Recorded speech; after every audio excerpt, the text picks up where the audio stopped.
Beleza, bem-vindo à parte B do nosso estudo. Lembra que a gente estava falando sobre todo esse jogo da elegibilidade da população, se ela vai ser dinâmica, se ela vai ser estacionária, e que você pode parar para pensar já quais são as probabilidades de sucesso, de sempre encontrar aquela pessoa, dela aparecer de novo para as próximas consultas, dela te atender, tudo isso. Um estudo que levou isso bastante em consideração para poder conseguir acompanhar as pessoas por muito tempo é um estudo aqui do Brasil, que é uma coorte imensa, que ela é composta por profissionais, servidores, na verdade, de universidades.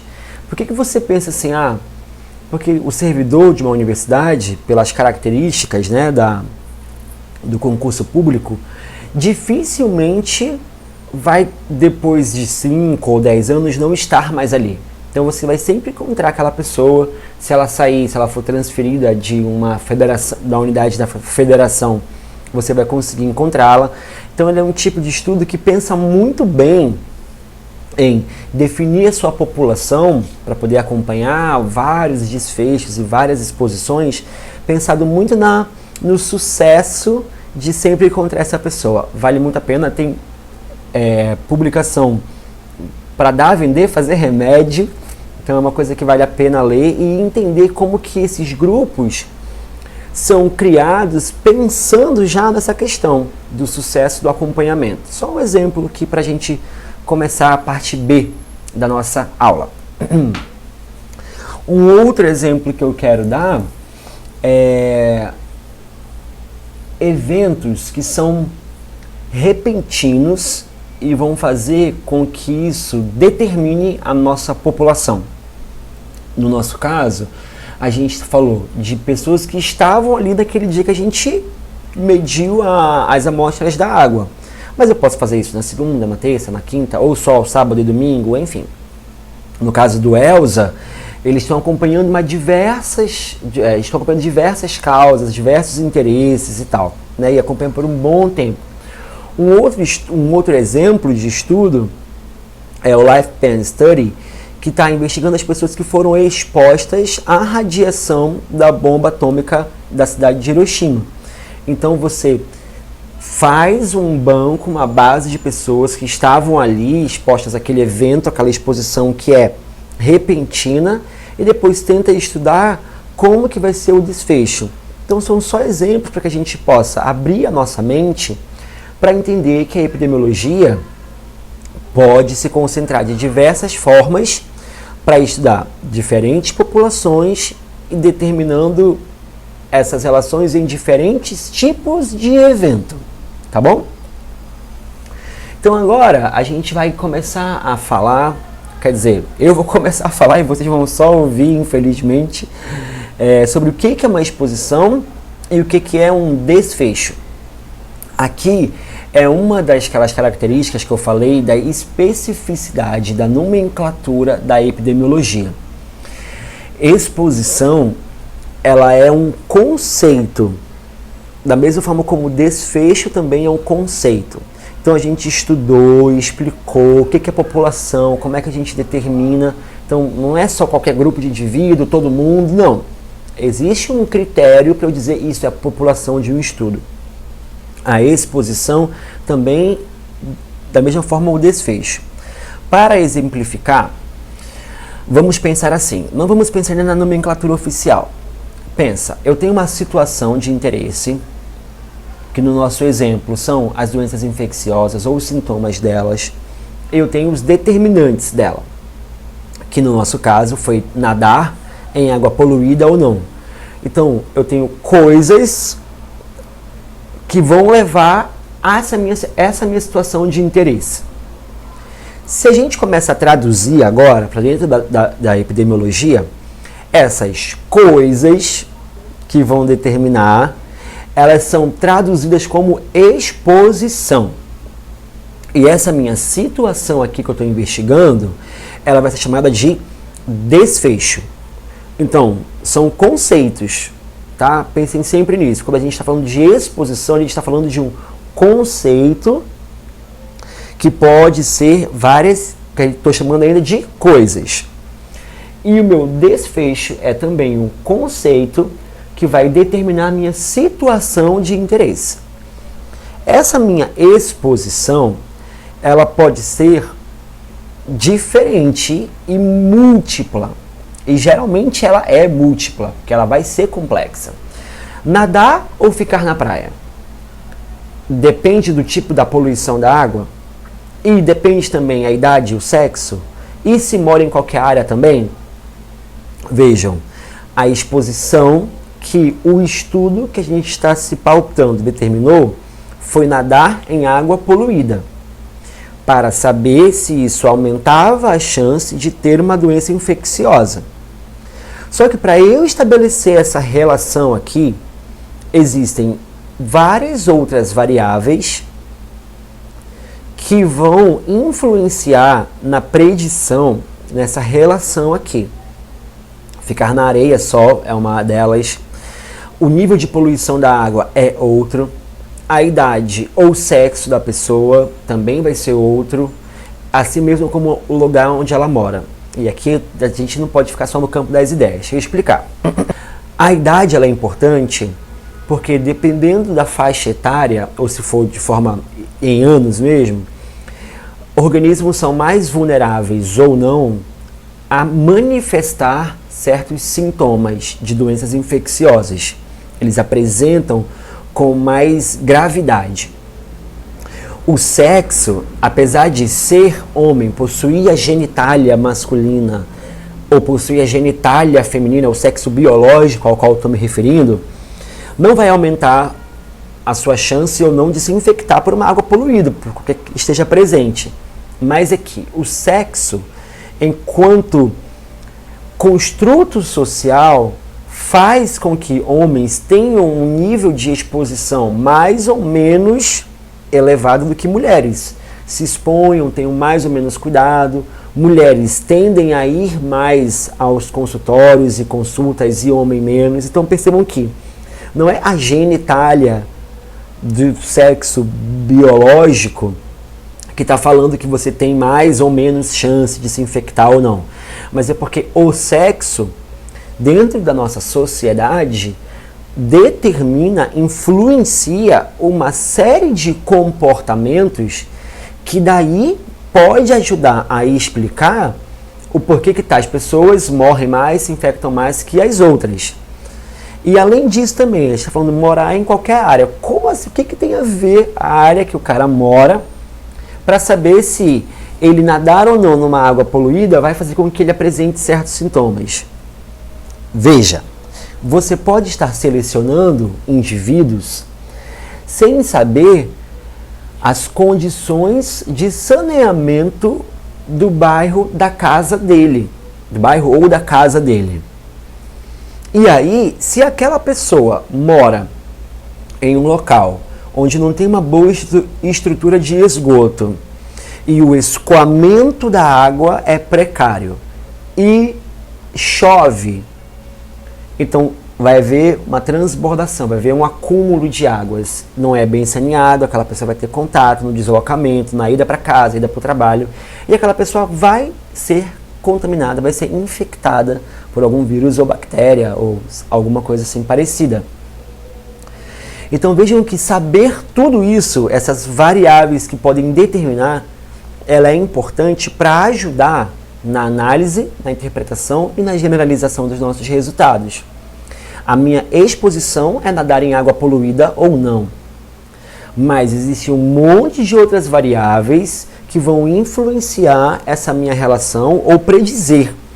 Essas variáveis que ajudam ou atrapalham, a gente vai chamá-las de variáveis de controle ou variáveis de ajuste.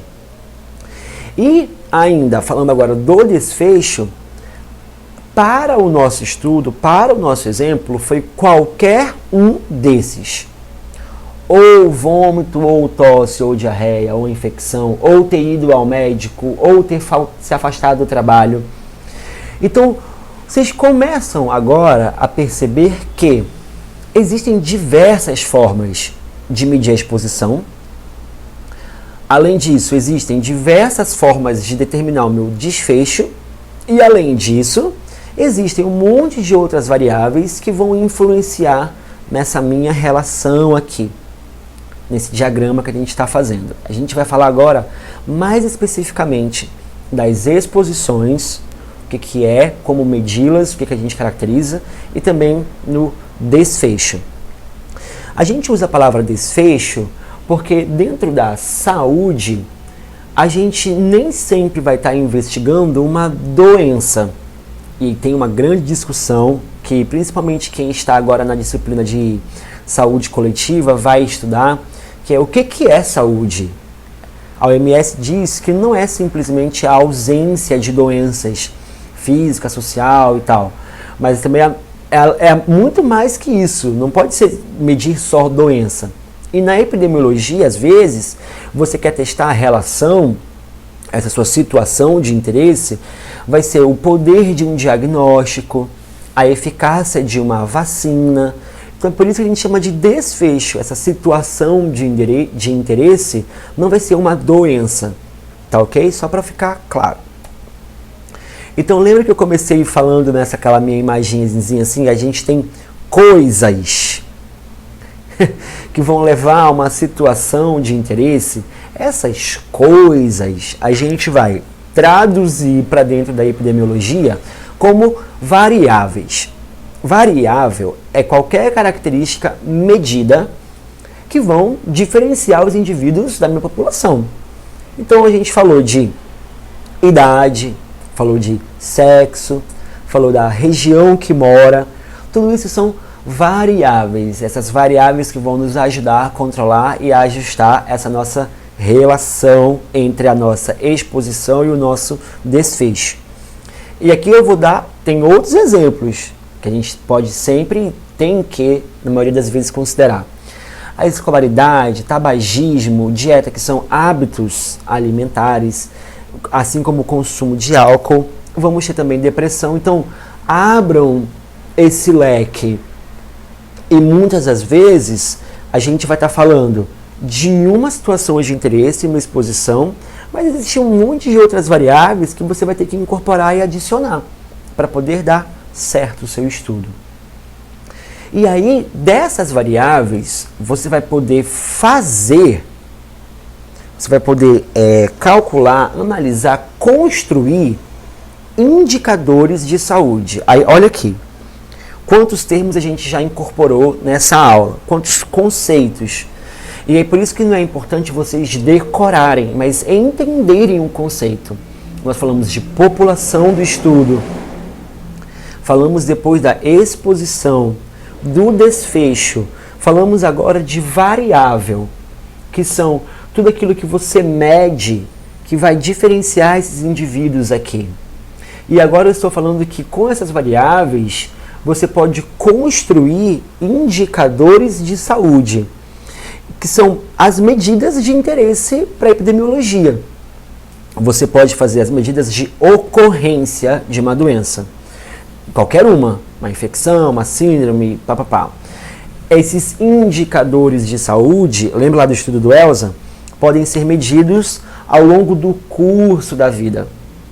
E, além disso, também o que a gente já falou, essa situação, os indicadores de saúde, nem sempre podem ou devem estar medindo apenas a doença ou a ausência dela, mas eles podem medir também coisas positivas, como o bem-estar, como há alguns anos atrás teve assim aquela febre do estudo da qualidade de vida através do SF-36. Então, esses conceitos são importantes de vocês incorporarem e se apropriarem dele.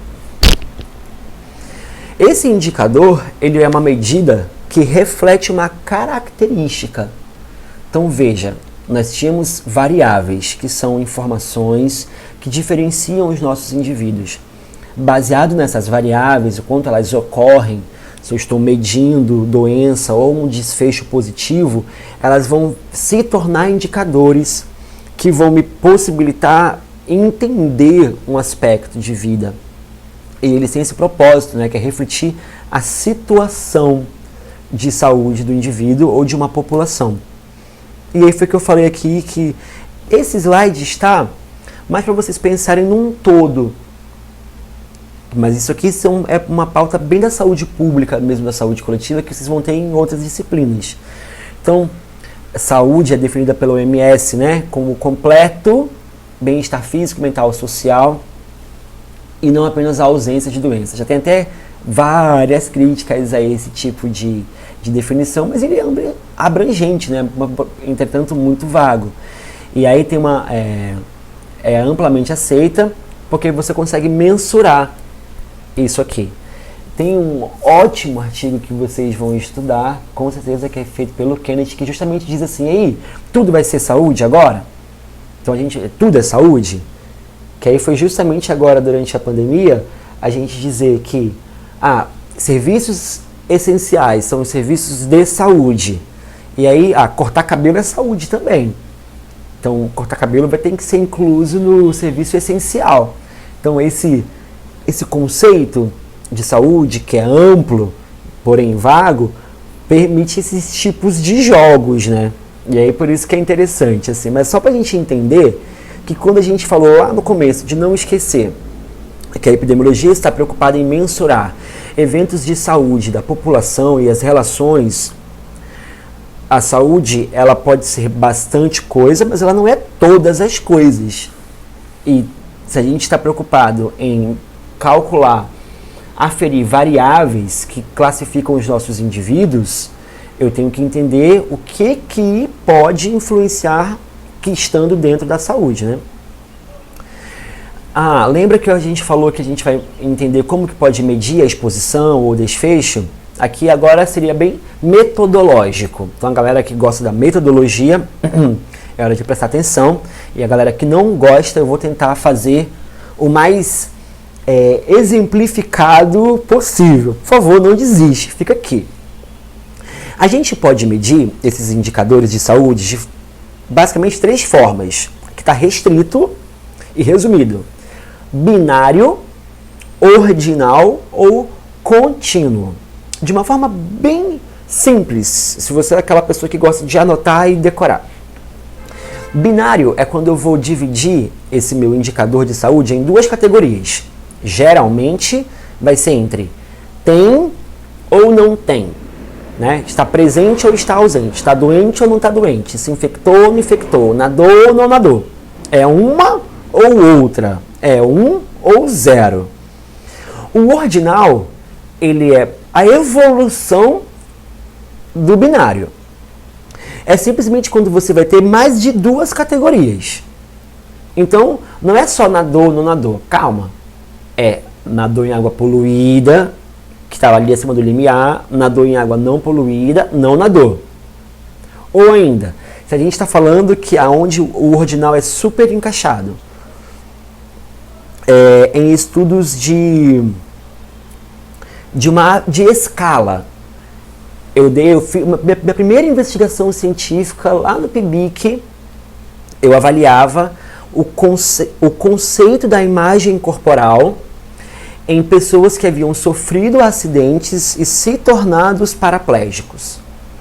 E aí eles avaliavam diversos pontos do corpo, do funcionamento também, numa escala que a gente chama de Likert, que vai do 1 ao 5.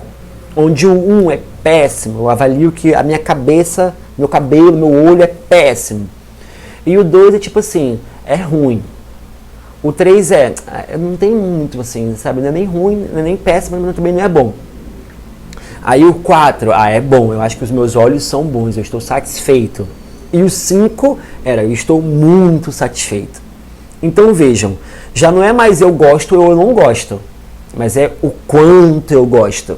Só que essa quantificação, ela está organizada em categorias e, em geral, quando você faz indicadores medidos de forma ordinal, essas categorias, elas possuem uma hierarquização, que de uma categoria para o outro você está adicionando um pouco mais. Então, eu acho péssimo, eu acho ruim, eu não me importo, eu gosto muito.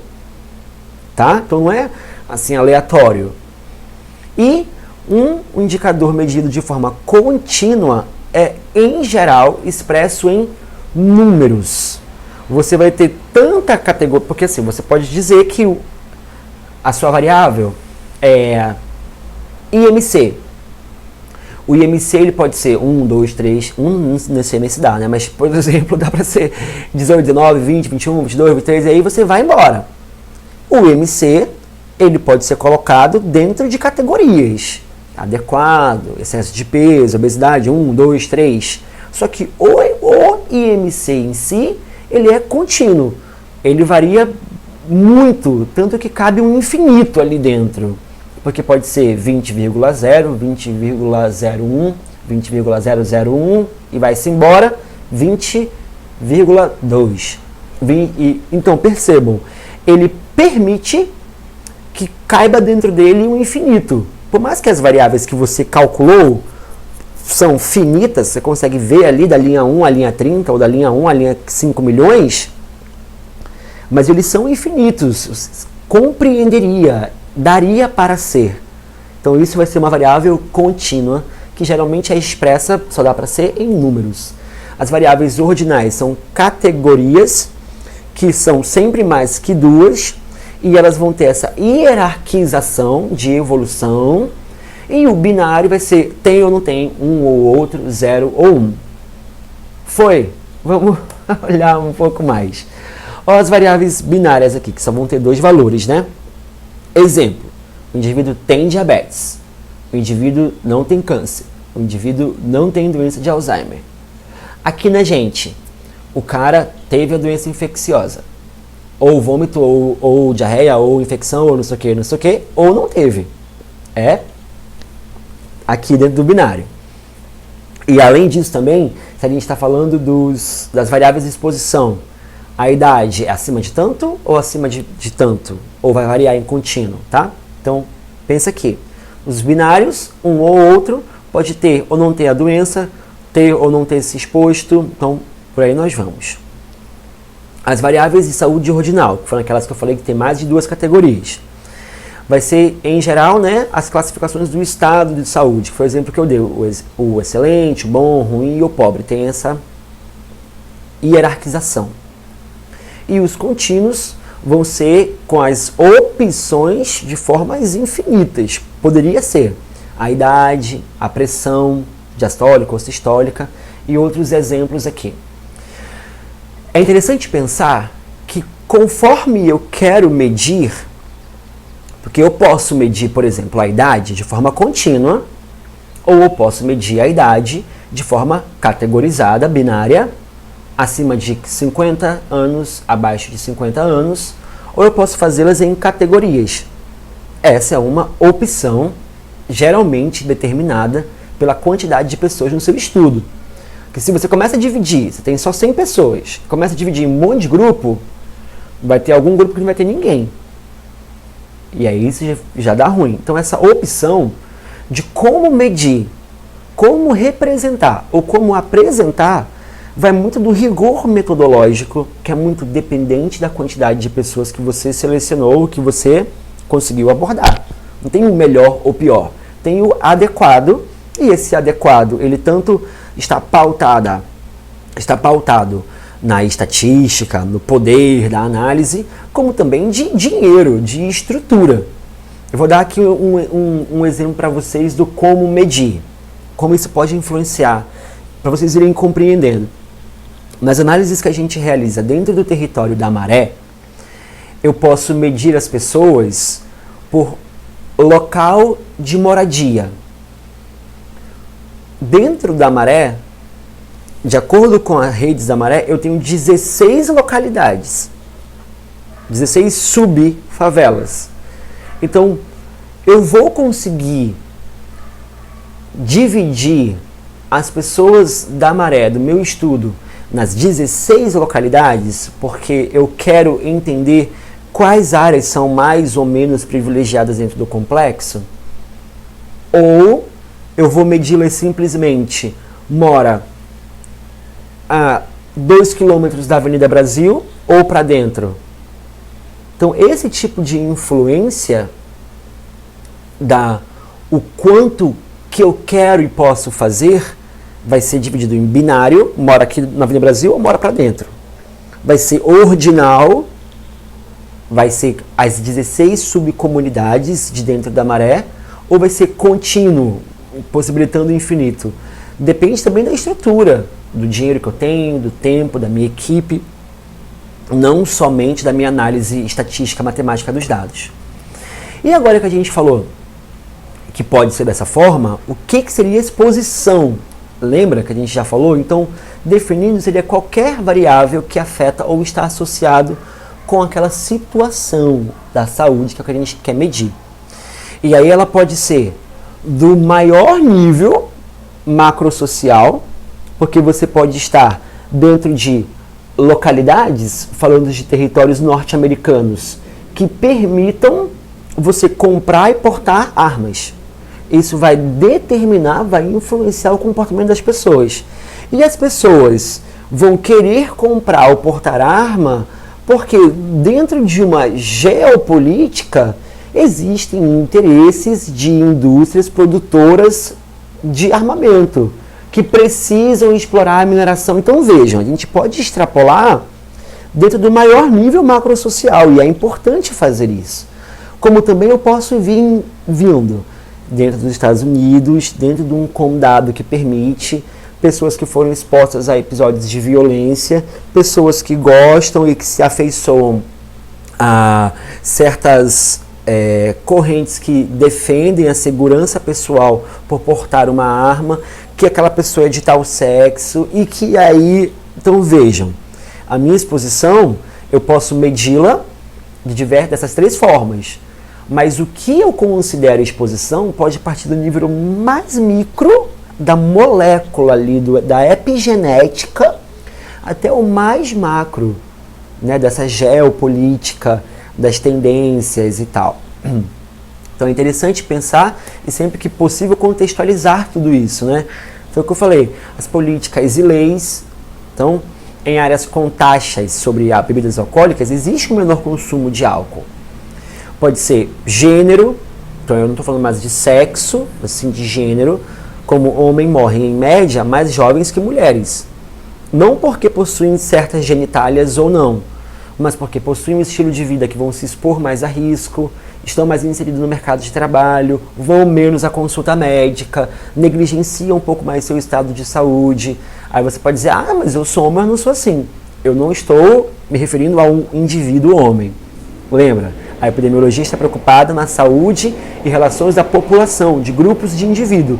E quando a gente coloca todos os homens em uma população e olha para eles como essa população de homens, e aí dá para diferenciá-los da população de mulheres. Pensando agora no nosso estudo, para a gente não ir muito lá para longe, né, para a estratosfera, colocando mais os pés na Terra, a gente definiu a nossa exposição em nadar poluído ou nadar no não poluído. Só que lembra que a gente tinha ainda uma variável, uma categoria que eu falei que vai ser a nossa referência, para a gente comparar? Então eu posso colocar esses meus 2.839 indivíduos em 3 categorias de exposição: não nadou, nadou em baixa, nadou em alta, ou eu posso pegar essas duas aqui e classificá-los como exposto, né? E isso aqui depois vai permitir a gente fazer mais ou menos cálculos ou mais ou menos comparações. Então é só para vocês entenderem que no nosso estudo a gente pegou as nossas exposições e colocou de forma ordinal. Não nadou, nadou em não poluído ou baixo, nadou em alta.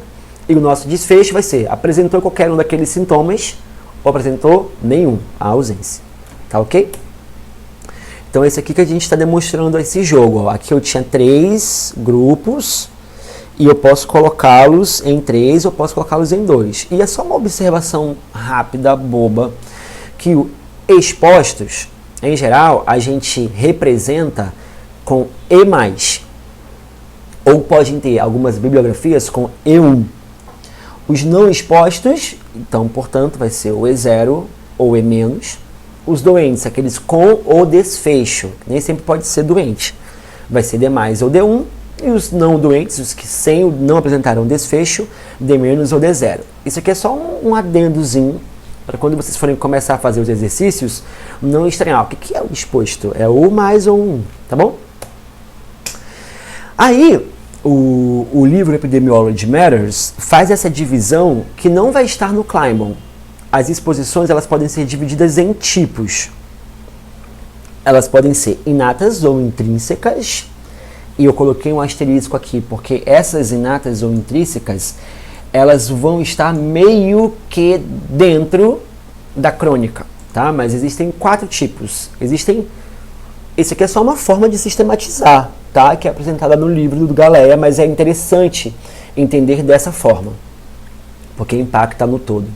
A minha exposição, ela pode ser inata, ela pode ser aguda, ela pode ser crônica ou estável, não muda.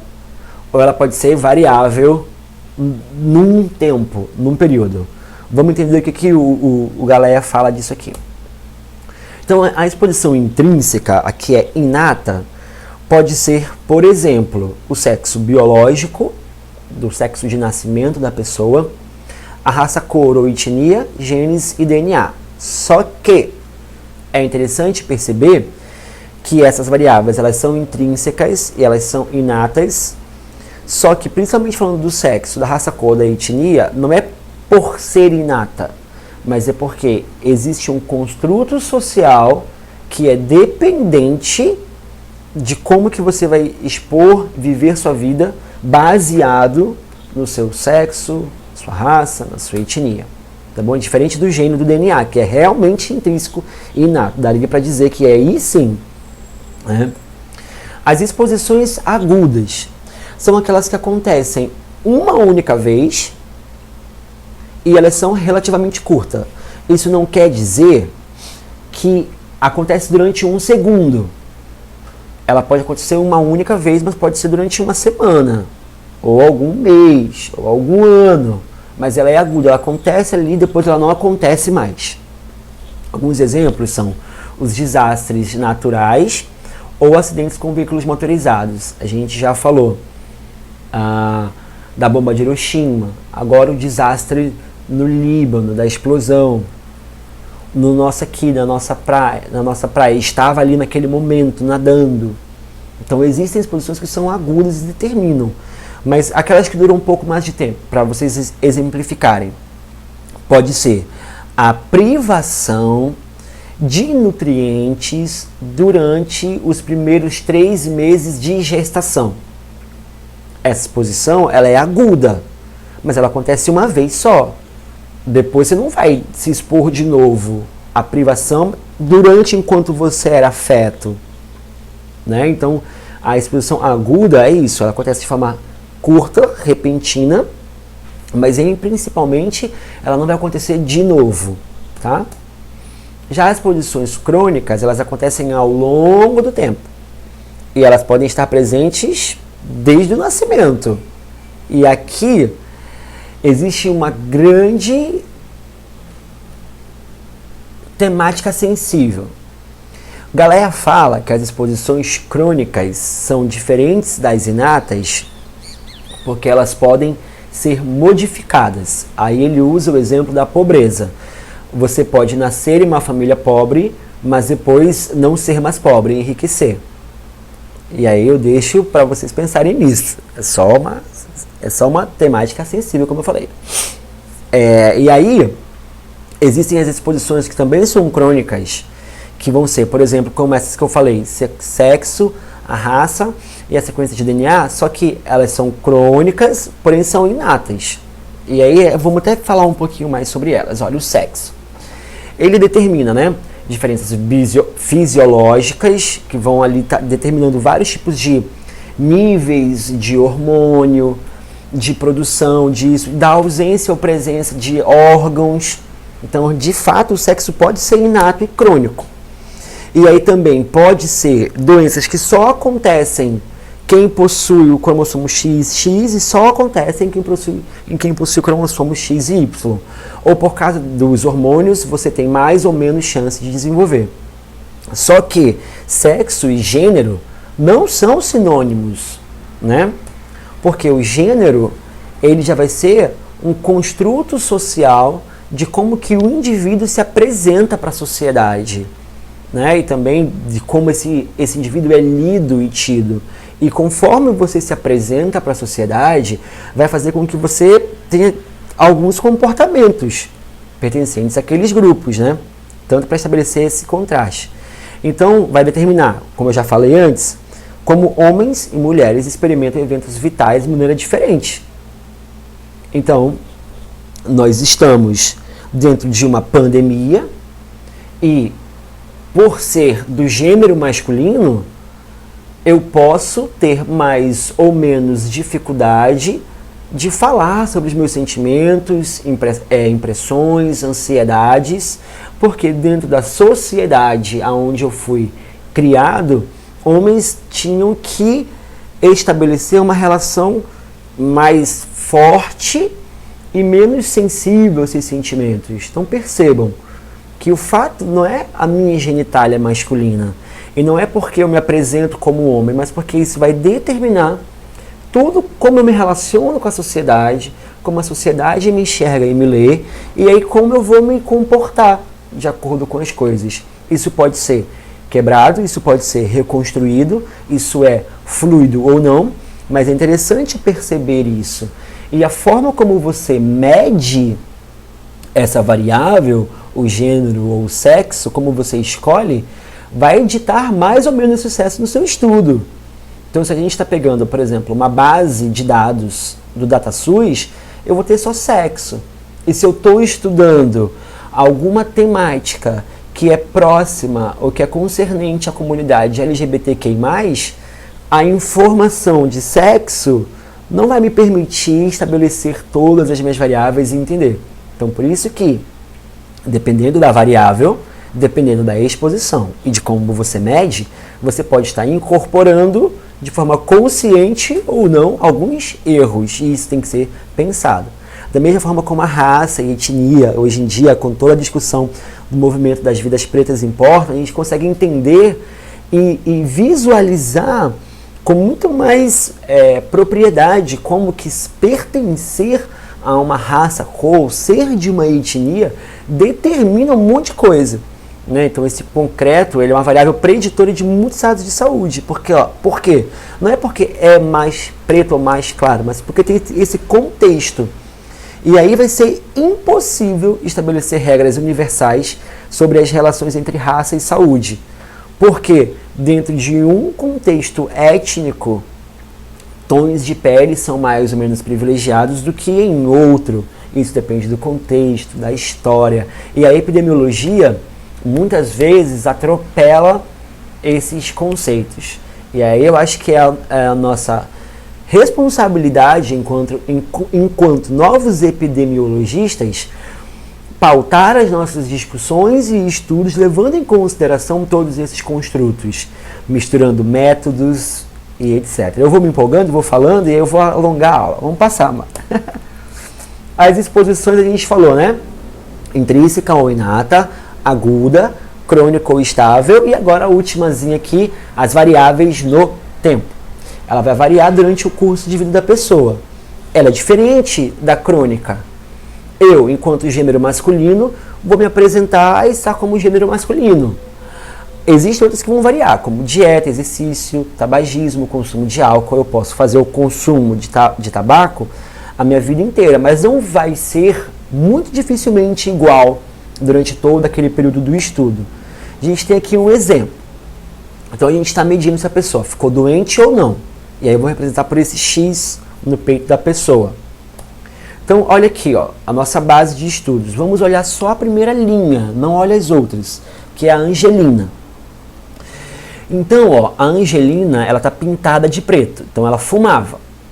Aí ela fumou durante esse primeiro período aqui até os 2 meses. Aí depois ela começou a se exercitar, que está representado por essas bolinhas. Quando ela começou a se exercitar, ela parou de fumar. Daí ela seguiu assim.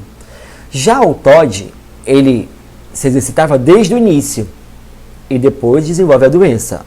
O José, ele nunca se exercitou, aí depois de um tempo ele fumou e depois ele parou de fumar. Então vejam, esses tipos de variáveis de exposição, que são variáveis no tempo, são muito determinadas pelo contexto, pelo comportamento, pelos hábitos do indivíduo. A exposição ao sol, o exercício físico, a dieta, o consumo de drogas, o convívio em certos lugares e espaços da cidade. Então, quando você varia no tempo, você tem que incorporar isso nas suas análises e no seu estudo. Então, entender a sua exposição ou o seu desfecho, que pode ser, né, binário, ordinal, contínuo.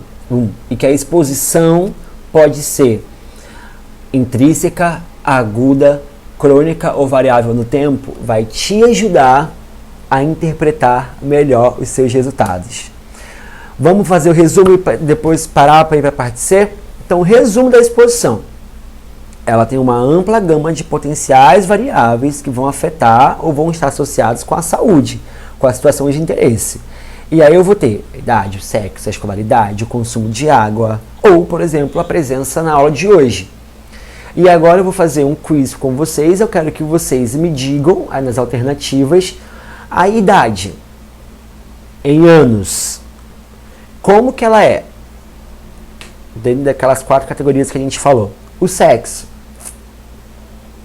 A escolaridade. Pensando em escolaridade em faixas. Como é que ela vai ser? E a presença na aula de hoje. Como que ela vai ser medida? Então, responde aí. Se tiver dúvida, volta, assiste de novo. E daqui a pouquinho a gente se encontra na parte C e final da aula.